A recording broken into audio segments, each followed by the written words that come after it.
You have 30 seconds. Your team is waiting. Half the data is missing. And whatever you decide, someone will disagree. That's the moment most leaders break, not because they're not smart enough, but because they hesitate. And under pressure, hesitation is expensive. Here's the thing. Great managers are not the ones who always make perfect decisions.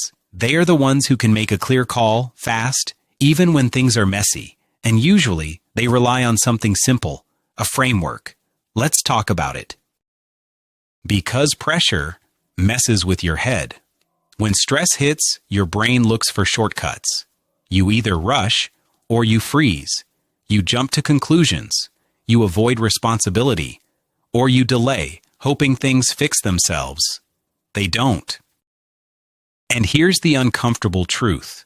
Delay is also a decision, and often it's the worst one. So the goal is not to eliminate pressure. The goal is to function inside it. Step 1. Define the real problem. Sounds obvious, but most people skip this. They react to what they see. Sales drop, cut prices, team slows down, push harder, deadlines slip, add meetings, but those are reactions, not solutions. Strong leaders pause and ask, what is actually going on here? Because if you solve the wrong problem, you just fail more efficiently. Clarity comes first. Speed comes after. Step 2. Limit your options. More options don't make you smarter. They make you slower. Weak leaders try to analyze everything. Strong leaders reduce the field. They take all possibilities and cut them down to 2, maybe 3. That's it. Because under pressure, you don't need complexity. You need focus. So instead of asking, what can we do? Ask, what are the best 2 moves right now? Step 3. Stop chasing perfection. It doesn't exist. Every option has a downside. Every path has risk. Great leaders don't chase perfect decisions. They choose manageable risk. They ask, if this goes wrong, can we recover? Because that's the real game. Not avoiding mistakes, but staying in control when they happen. So stop asking what's best. Start asking what's acceptable. Step 4. Decide and move. Not tomorrow. Not after another meeting. Now. Because speed creates momentum, and momentum creates control. A good decision now is better than a perfect one too late. But here's what matters even more. You don't just decide. You stay flexible. Strong leaders move, observe, and adjust. They don't marry their decisions. They refine them. Let's make this real. Your top employee quits 5 days before a major deadline. No replacement, no time. Most managers panic. They overthink. They try to do everything themselves, and they lose control. Now, slow it down. What's the real problem? Not that someone left. That's already done. The real problem is, how do we deliver the result without them? Now options. Redistribute the work, delay the deadline, bring in temporary help. Now consequences. More pressure on the team, damage to your credibility, or extra time and money. None of these are perfect. So the question becomes, what can you afford?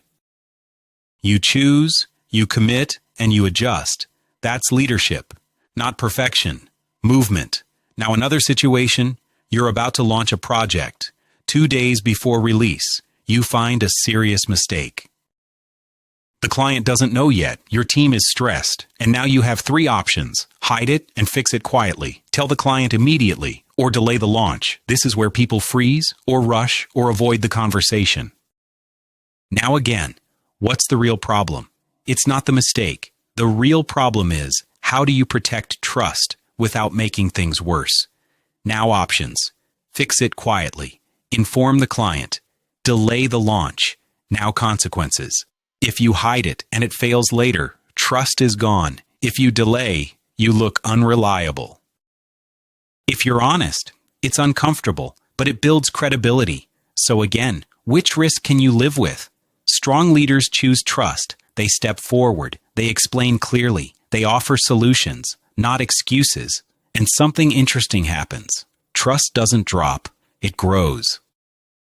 Because people don't expect perfection. They expect honesty and control. That's the difference. Average managers protect themselves. Great leaders protect the outcome. And under pressure, that difference becomes obvious. Now here's the shift. Most people think, what if I'm wrong? Strong leaders think, if I'm wrong, how fast can I fix it? That removes fear. Because now you're not trying to avoid mistakes. You're ready to handle them. Before we finish, 3 mistakes to eliminate immediately. First, waiting for perfect information. It's not coming. If you wait for certainty, you lose time. And under pressure, time is everything. Act on enough information, not all information. Second, trying to make everyone happy. Every real decision creates tension. If everyone agrees, you didn't decide anything important. Leadership is not approval, it's direction. Third, getting attached to your decision. You decide and then defend it no matter what, even when it's clearly not working. That's ego. Strong leaders detach. They don't protect their choice. They protect the outcome. They pivot fast because they care about results, not being right. So remember this. Under pressure, you don't rise to your talent. You fall to your system. No system, hesitation, loss of control. But with a framework, you think clearer, you move faster, you lead better. So next time pressure hits, and it will, don't wait, don't overthink, define the real problem, limit your options, evaluate the risks, decide, adapt. That's leadership, and pressure doesn't break great leaders. It reveals them.